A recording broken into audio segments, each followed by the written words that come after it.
అందరికీ నమస్కారం. ప్రభుత్వ పథకాల అప్డేట్స్ ముఖ్యంగా ఇందిరమ్మ ఇళ్లకు సంబంధించి ఫైనల్ లిస్ట్‌లో మీ పేరు రావడానికి ఏం చేయాలి?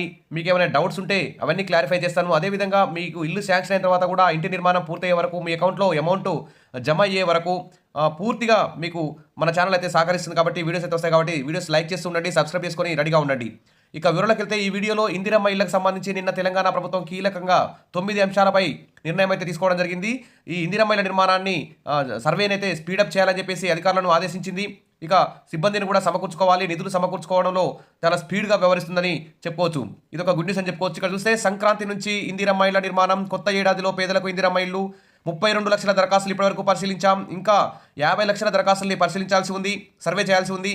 జనవరి మొదటి వారం వరకు ఈ సర్వే అయితే జరిగే అవకాశం ఉంటుంది. మొదట డిసెంబర్ 31 వరకే ఈ సర్వే పూర్తి చేయాలనుకున్నాం, కానీ ఇంకా ఆలస్యమయ్యే అవకాశం ఉంది కాబట్టి జనవరి మొదటి వారం మొత్తం కూడా ఇందిరమ్మ ఇళ్లకు సంబంధించి ప్రతి కుటుంబాన్ని సర్వే చేస్తాం. అర్హులను ఎంపిక చేయడానికి పక్కాగా సమాచారాన్ని సేకరిస్తామని చెప్పి మంత్రి గృహ నిర్మాణ శాఖ మంత్రి పొంగులేటి శ్రీనివాసరెడ్డి గారు అయితే తెలియజేస్తున్నారు. అదేవిధంగా సీఎం రేవంత్ రెడ్డి గారు కూడా కీలక ఆదేశాలు జారీ చేశారు. 9 అంశాలపై ముఖ్యంగా నిన్న నిర్ణయాలు అయితే తీసుకోవడం జరిగింది.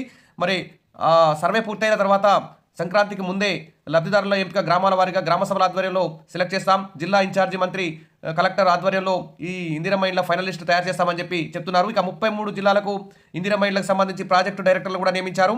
ఫిర్యాదులకు ఈ 10 రోజుల్లో టోల్ ఫ్రీ నెంబరు ఏర్పాటు చేస్తామని చెప్తున్నారు. ఇప్పుడు మరి చాలామంది ప్రజాపాలనలో అప్లై చేసుకున్న వాళ్ళ పేర్లు అయితే ఇప్పుడు ఇందిరమ్మ యాప్లో చూపించట్లేదు. ఫోన్ నెంబర్లు, పేర్లు, ఇంటి పేర్లు, ఆధార్ నెంబర్లు, ఊర్ల పేర్లు ఇవన్నీ కూడా తప్పులు పడ్డాయి. వాటిని సర్చ్ చేసుకుందామంటే ప్రభుత్వం నుంచి ఎలాంటి స్పందన లేదు. ఎక్కడ కలవాలని ఈ తప్పులు ఉన్నటువంటి అప్లికేషన్ల వారందరూ కూడా చాలా ఇబ్బందులు ఎదుర్కొంటున్నారు. ఎంపీడీ ఆఫీస్ గ్రామ కార్యదర్శి వీళ్ళ అప్లికేషన్లు తీసుకోవడం లేదు, సర్చ్ చేయడం లేదు తప్పులని. మరి ఎంపీడీ ఆఫీస్లో స్పెషల్ కౌంటర్ పెడతామన్నారు, మరి ఇంతవరకు పెట్టలేదు. మరి ఇలా తప్పులున్న వారి పేర్లు లేని వారి మరి ఏం చేస్తారో ప్రభుత్వం వెంటనే క్లారిటీ ఇవ్వాల్సినటువంటి అవసరం ఉంది. అదేవిధంగా టోల్ ఫ్రీ నెంబర్ 10 రోజుల్లో విడుదల చేస్తామన్నారు, కానీ ఈ 2-3 రోజుల్లో టోల్ ఫ్రీ నెంబర్స్ అన్ని జిల్లాలకు సంబంధించి విడుదల చేయాలి. స్టేట్ వ్యాప్తంగా కూడా స్టేట్ మొత్తానికి ఒక టోల్ ఫ్రీ నెంబర్ కూడా ఏర్పాటు చేస్తే ఈ ప్రజల్లో చాలా సందేహాలు ఉన్నాయి. ఇందిరమ్మ ఇళ్ళ అప్లికేషన్లో కానీ మరి వాళ్ళ పేర్లు కనిపించకపోవడం కానీ, తప్పులో ఫోన్ నెంబర్లు, ఆధార్ నెంబర్ తప్పులు ఉండడం, ఇవన్నిటి మీద చాలా డౌట్స్ ఉన్నాయి. కాబట్టి వెంటనే టోల్ ఫ్రీ నెంబర్లు జిల్లాల వారీగా విడుదల చేయాలని చెప్పి ప్రజలందరూ కూడా కోరుకుంటున్నారు. అదేవిధంగా ప్రతి ఎంపీడీ ఆఫీస్లో కూడా ఒక స్పెషల్ కౌంటర్ ఏర్పాటు చేసి ఈ ఫిర్యాదులన్నింటినీ స్వీకరించే విధంగా, పరిష్కరించే విధంగా కృషి చేయాల్సిన అవసరం ఉంది. ఇంకా ఇప్పుడు చాలామందికి డౌట్స్ ఉన్నాయి. ఇంకా మీ డౌట్స్ ఎవరు క్లారిఫై చేసుకోకపోతే ప్రతి సోమవారం మీ జిల్లా కలెక్టరేట్లలో ప్రజావాణిలో ఫిర్యాదులు అయితే స్వీకరిస్తారు. అక్కడ ఫిర్యాదులు ఇచ్చి మీ సమస్యలు పరిష్కరించుకోవడానికి ట్రై చేయండి. ఇక టోల్ ఫ్రీ నెంబర్ వచ్చాక టోల్ ఫ్రీ నెంబర్కి ఫోన్ చేసి మీ డౌట్స్ క్లారిఫై చేసుకోండి. ఇక ఇందిరమ్మ ఇళ్ల పర్యవేక్షణకు జిల్లాకు పీడీ, లబ్ధిదారుల ఎంపికకు విజిలెన్స్ టీంలు, వేరే శాఖల్లో ఉన్న ఉద్యోగులంతా ఈ హౌసింగ్ డిపార్ట్మెంట్కి తీసుకొస్తున్నాం. సంక్రాంతిలోగా గ్రామాలకు కూడా రెవెన్యూ అధికారులు తీసుకొస్తున్నాం అంటూ ప్రభుత్వం అయితే ప్రకటించింది. ఎప్పటికప్పుడు సెలక్షన్ లిస్టు కానించి పేదలను గుర్తించే వరకు, మరి ఇందిరమ్మ ఇల్లు నిర్మాణం అయ్యే వరకు కూడా ఖచ్చితంగా మేము తనిఖీలు చేస్తాం, విజిలెన్స్ టీంలు ఏర్పాటు చేస్తాం అంటూ మంత్రి గారు కూడా స్వయంగా తిరుగుతామని చెప్పారు. తర్వాత ఇందిరమ్మ ఇళ్లపై అధికారులతో నిన్న సమీక్ష అయితే జరిగింది. లబ్ధిదారుల ఎంపికలో పొరపాట్లు, అవకతవకలు జరగకుండా ఉండేందుకు అన్ని చర్యలు తీసుకుంటామని చెప్పారు. తర్వాత మొదటి విడతలో సొంత స్థలం ఉన్న వారికి రాష్ట్ర వ్యాప్తంగా 4.5 లక్షల ఇల్లు మంజూరు చేస్తున్నామని, రాబోయే 4 ఏళ్లలో 20 లక్షల ఇల్లు కట్టిస్తామని. ఇది ఈ ఒక్కసారితో ఆగిపోయే ప్రక్రియ కాదు, ఇది ఈ 4 ఏళ్లు నిరంతరంగా సాగే ప్రక్రియ. మళ్ళీ ప్రభుత్వం గెలిస్తే మళ్ళీ కూడా ఈ ఇందిరమ్మ ఇళ్ల నిర్మాణ ప్రక్రియ ఉంటుంది. కాబట్టి ఎవరు కూడా ఇల్లు రాని వాళ్ళు కూడా బాధపడాల్సిన అవసరం లేదని చెప్పి చెప్తున్నారు. ఇక ఇందిరమ్మ ఇంటికి 4 దశల్లో 5 లక్షల రూపాయలు ఇస్తాం. దరఖాస్తు చేసుకున్న వారి స్థితిగతులు, గ్రామం, ఇంటి స్థలం, ఎక్కడ నివసిస్తున్నారు, దివ్యాంగులు, వితంతువులు తదితర వివరాలు సేకరిస్తున్నారు. జనవరి 5వ తేదీలోగా దరఖాస్తులన్నింటినీ సర్వే మొత్తం పూర్తవుతుందని చెప్తున్నారు.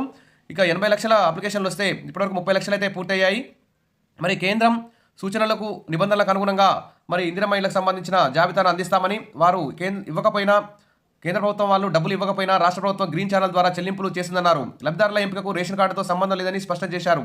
సంక్రాంతిలోగా హౌసింగ్ సిబ్బందిని పూర్తి స్థాయిలో తీసుకొచ్చి పూర్తిగా ఇందిరమ్మ ఇళ్ల సెలక్షన్ సంబంధించి పూర్తి గైడ్లైన్స్, పూర్తి మార్గదర్శకాలు విడుదల చేస్తామని చెప్పేసి చెప్తున్నారు. ఇక ఫిర్యాదులు చేయడానికి, సమస్యలుంటే డౌట్స్, సందేహాలు నివృత్తి చేసుకోవడానికి ఒక ప్రత్యేక వ్యవస్థను ఏర్పాటు చేస్తామని, వారం రోజుల్లో app, website, toll free numbers ఏర్పాటు చేస్తామని మంత్రి చెప్పారు. టోల్ ఫ్రీ నెంబర్ కాల్ చేసే వారికి తిరిగి కాల్ చేసి మరిన్ని వివరాలు తీసుకుంటామన్నారు. ఇందిరమ్మ ఇళ్లకు తక్కువ ధరకు సిమెంటు, స్టీలు, ఇసుక సరఫరాపై చర్యలు తీసుకుంటామని పేర్కొన్నారు. లబ్ధిదారులు ఎవరికి డబ్బులు ఇవ్వద్దని, బ్రోకర్లను నమ్మవద్దని పేర్కొన్నారు. ఇక హౌసింగ్ బోర్డుకు సంబంధించి గతంలో భూములు తీసుకొని నిధులు చెల్లించిన వారిపై భూములపై ప్రహారీని కూడా ఏర్పాటు చేస్తామన్నారు. ఇంకా స్పందించకపోతే వాటిని వేలం వేస్తామని చెప్తున్నారు. గ్రామాల్లో సంక్రాంతిలోగా ఒక రెవెన్యూ అధికారిని 1200 మంది సర్వేలు నియమించబోతున్నామని మంత్రి అయితే చెప్పారు. ఇక డబుల్ ఇండ్లను పూర్తి చేస్తాం. రాష్ట్రంలో నిర్మాణంలో ఉండి మధ్యలో ఆగిపోయిన ఇండ్లను కూడా పూర్తి చేస్తామని మంత్రి అయితే చెప్పారు. ఇళ్ల నిర్మాణం ఏ స్టేజ్లో ఉన్నాయని వివరాలు ఉన్నాయని, పాత కాంట్రాక్టర్లు మిగతా పనులు పూర్తి చేస్తామంటే అంగీకరిస్తామని, లేకపోతే కొత్త కాంట్రాక్టర్లకు అప్పగిస్తామని చెప్పారు. ఇందుకు అవసరమయ్యే ఫండ్స్, పెండింగ్ బిల్స్ సైతం రిలీజ్ చేస్తామని చెప్పారు. ఈ ఇండ్లను లబ్ధిదారుడికి కేటాయించి వారి పర్యవేక్షణలో ఇంటి నిర్మాణం పూర్తయ్యేలా ఆదేశాలు ఇస్తామన్నారు. ఇలా చేస్తే లబ్ధిదారుడు తన ఇల్లు అని త్వరగా పూర్తయ్యేలా శ్రద్ధ చూపిస్తారని తెలిపారు. ఇక ఇందిరమ్మ ఇళ్లకు స్పీడ్గా నిధులు, గ్రీన్ ఛానల్ ద్వారా అకౌంట్లో డబ్బులు మంజూరు చేస్తాం అంటూ ఇక్కడ మంత్రి అయితే చెప్తున్నారు. ప్రభుత్వం అయితే చాలా స్పీడ్గా ఉందని చెప్తుంది. ఇక 33 జిల్లాలకు డైరెక్టర్ నియమించారు కాబట్టి ఇంకా కొంచెం స్పీడప్ పెరిగే అవకాశం ఉందని చెప్తుంది ప్రభుత్వం. తర్వాత చూస్తే ఇంకా చాలామంది డౌట్స్ ఉన్నాయి. ప్రస్తుతం ఎక్కడ నివాసం ఉంటున్నారు, ఒకవేళ కిరాయి ఇంట్లో ఉంటే ఆ ఇంటి స్వభావం ఏంటి వంటి ప్రశ్నలు అడుగుతున్నారు. ఇంటి పన్ను రసీదు లేదా కరెంటు బిల్లు చూపించవచ్చు. అంతేకాకుండా ఖాళీ స్థలం ఉంటే అందుకు సంబంధించి రిజిస్ట్రేషన్ ధృవపత్రాలు లేదా సాదా బైనామా పత్రం ఉన్నా సరిపోతుంది. ఇక జీవో 58 ద్వారా స్థలాన్ని రెగ్యులరైజేషన్ చేసుకుంటే వాటి వివరాలు కూడా చెప్పొచ్చు. గ్రామ పంచాయతీ ద్వారా ఆ ప్లాట్కు పొందిన పొజిషన్ సర్టిఫికేట్ వంటి వివరాలు ఉన్నా కానీ తెలపొచ్చు. ఖాళీ స్థలం వద్ద లేదా కిరాయి ఉంటున్న ఇంటి వద్దనైనా ఫోటో అయితే దిగాల్సి ఉంటుంది. కాబట్టి అధికారులు అయితే సర్వే చేయడానికి ఇంటి వద్దకు వెళ్తున్నారు. కాబట్టి అందరూ కూడా రెడీగా ఉండండి. వారు అడిగినటువంటి సమాచారాన్ని మొత్తం కూడా అందించండి అని చెప్పేసి ప్రభుత్వం అయితే చెప్తుంది. ఇక ఇందిరమ్మ ఇళ్లకు గ్రీన్ ఛానల్ కొత్త ఏడాదిలో ఖచ్చితంగా ఇండ్లు మంజూరు చేస్తున్నాం. సంక్రాంతికి భూమి పూజ చేస్తాం. జనవరి మొదటి వారంలోగా ఇందిరమ్మ ఇళ్ల దరఖాస్తుల పరిశీలన పూర్తి అవుతుంది. కాబట్టి ఎవరు కూడా అసహనానికి లోను కావద్దు, అసంతృప్తికి లోను కావద్దు. ప్రతి ఒక్కరికి ఈ 4 ఏళ్లలో 20 లక్షలకు తక్కువ కాకుండా అత్యంత పేదలకి ఇల్లు నిర్మిస్తామన్నారు. తర్వాత సంవత్సరాల్లో కూడా నెక్స్ట్ 5 ఇయర్స్లో కూడా మళ్ళీ ఇందిరమ్మ ఇళ్ళకి ప్రిఫరెన్స్ ఇస్తామని చెప్పేసి ప్రతి ఒక్క పేదవారికి సొంత ఇంటి కల నిజం చేస్తామని చెప్పేసి మంత్రి అయితే చెప్తున్నారు. సరే, ఏది ఏమైనా ప్రభుత్వం ఇందిరమ్మ ఇళ్ళ విషయంలో చాలా స్పీడ్గా ఉంది. ఇంకా గత ప్రభుత్వ హయాంలో ఇందిరమ్మ ఇళ్ళు మంజూరై మధ్యలో కొన్ని స్లాబ్ లెవెల్లో, కొన్ని గోడల లెవెల్లో ఆగిపోయినాయి, బేస్మెంట్ లెవెల్లో ఆగిపోయినాయి. మరి వారికి కొంత నిధులు వచ్చాయి, కొన్ని బిల్స్ పడ్డాయి. తర్వాత బిల్స్ అన్ని పెండింగ్లో ఉన్నాయి. మరి మాకు ఆ పెండింగ్ బిల్స్ విడుదల చేస్తారా అని చెప్పేసి అడుగుతున్నారు. దీని మీద కూడా ప్రభుత్వం రేపు క్యాబినెట్ మీటింగ్లో ఖచ్చితంగా ఒక క్లారిటీ ఇవ్వాల్సి ఉంది.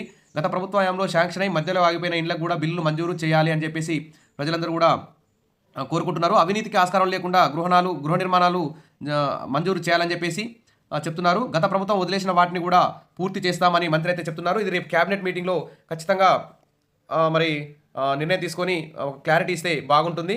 ఇక ఇందిరమ్మ కమిటీల ద్వారా అధికార పార్టీకి చెందిన వ్యక్తులు కాకుండా నిరుపేదలకు ఇందిరమ్మ ఇల్లు మంజూరు చేయాలి. కాబట్టి ఆ విధంగా ప్రభుత్వం చర్యలు తీసుకోవాలని చెప్పేసి మరి క్షేత్రస్థాయిలో ఈ నెలాఖరులో పూర్తి చేయాలనుకున్నా కానీ జనవరి 5వ తేదీ వరకు ఖచ్చితంగా పూర్తవుతుంది. జనవరి 2వ వారంలో ఇందిరమ్మ ఇళ్లకు సంబంధించి సెలక్షన్ లిస్ట్ మొత్తం గ్రామాల వారీగా ఇందిరమ్మ కమిటీల ఆధ్వర్యంలో, గ్రామ సభల ఆధ్వర్యంలో ఖచ్చితంగా లిస్ట్ అయితే పెట్టాలి. ఏ గ్రామానికి ఎన్ని ఇళ్ళు మంజూరు అయ్యాయో కూడా వెంటనే ప్రకటించాలి. అప్పుడే కన్ఫ్యూజన్ లేకుండా ఉంటుంది. లబ్ధిదారులందరూ కూడా చాలా ఎదురు చూస్తున్నారు ఇందిరమ్మ ఇళ్ళు ఎప్పుడు వస్తాయని చెప్పేసి. కాబట్టి ఇంకా ఏమైనా డౌట్స్ ఉంటే, ఇంకా రేషన్ కార్డు లేకున్నా కానీ ఫస్ట్ ఫేజ్లో తీస్తున్నారు. 2వ ఫేజ్లో రేషన్ కార్డు ఉండాలి. కాబట్టి ఖచ్చితంగా రేషన్ కార్డు ఇప్పుడు తీసుకోండి. సంక్రాంతి నుంచి రేషన్ కార్డు అప్లికేషన్ కూడా ఉంటున్నాయి, తీసుకుంటారు కాబట్టి తీసుకోండి. ఇక టోల్ ఫ్రీ నెంబర్స్ రాగానే అప్డేట్ అందిస్తాను. ఇక స్టేట్కి సంబంధించి కూడా ఒక టోల్ ఫ్రీ నెంబర్ ఇస్తామన్నారు మంత్రి గారు. ఇక విజిలెన్స్ టీం కూడా తిరిగి అక్రమాలకు తావు లేకుండా పరిశీలిస్తామని చెప్తున్నారు. కాబట్టి ఎవరు కూడా బ్రోకర్స్ని కూడా నమ్మకుండా, ఎవరైనా డబ్బులు అడిగితే ఇవ్వకుండా మీరు జాగ్రత్తగా మీ గ్రామంలో అధికారులని, ప్రజాప్రతినిధులను కలిసి టచ్లో ఉండి మీ ఇందిరమ్మ ఇల్లులో మీ ఫైనల్ లిస్ట్లో మీ పేరు వచ్చే విధంగా ట్రై చేసుకోండి. అంతేగాని ఎవరిని నమ్మొద్దు, ఎవరికి డబ్బులు ఇవ్వద్దని చెప్పేసి ప్రభుత్వం అయితే సీఎం రేవంత్ రెడ్డి గారు కూడా ఇందిరమ్మ ఇళ్లపై చాలా సీరియస్గా ఉన్నారు. చాలా స్పీడ్గా చేయాలని చెప్పారు. ఎందుకంటే సర్పంచ్ ఎన్నికలకు ముందే లబ్ధిదారుల లిస్టు తయారు చేసి ముగ్గుపోయాలని చెప్పేసి దృఢ సంకల్పంతో తెలంగాణ ప్రభుత్వం ఉందని ప్రభుత్వం అయితే కీలక ప్రకటన అయితే చేస్తుంది. ఇది ఇందిరమ్మ ఇళ్లకు సంబంధించి ఈరోజు అప్డేట్. రేపు కూడా ప్రతిరోజు ఇందిరమ్మ ఇళ్ల అప్డేట్ వస్తాయి. తప్పకుండా సబ్స్క్రైబ్ చేసుకోండి, లైక్ చేయండి. Thank you.